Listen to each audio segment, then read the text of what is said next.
The reason why I get you back on this podcast is just to reflect on that journey and what been on exploring parts of your ADHD as well as getting to know and understand yourself a lot more, because it seems like in the past year you've done a lot of learning about who you want to be, what makes you happy, and what type of life you want to live. I think life can change at such a rapid pace. I was diagnosed with ADHD. Obviously, I was late diagnosed. I'm a girl. It's just the tale as old as time. I think I was diagnosed in May 2021, if I remember correctly. Last time I was on here, we spoke about the fact that I was actually misdiagnosed in lockdown, April 2020, with bipolar disorder, which I was then undiagnosed with and re-diagnosed with the ADHD. When I got diagnosed with the ADHD, initially the feeling that I had, and I was talking to somebody about this the other, was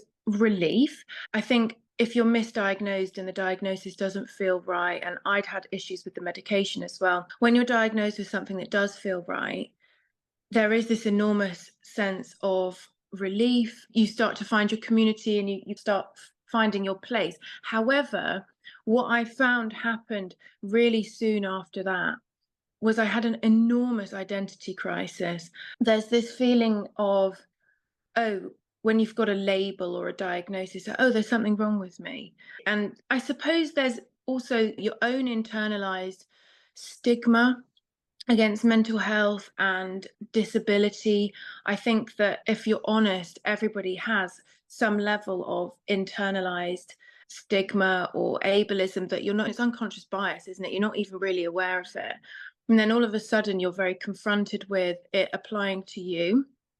And so for me, there was a huge journey of accepting that about myself, broadening my kind of perspective on mental health and disability generally.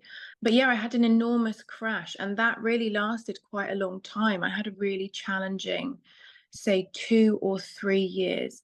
And then at the beginning of this year, everything really started to change. This year has also been a difficult year. But the amount of personal growth I've had has actually been staggering. And it really does go to show how much change you can make in quite a short period of time. I say it's pretty much been like 9 months of really rapid kind of personal growth and change this year.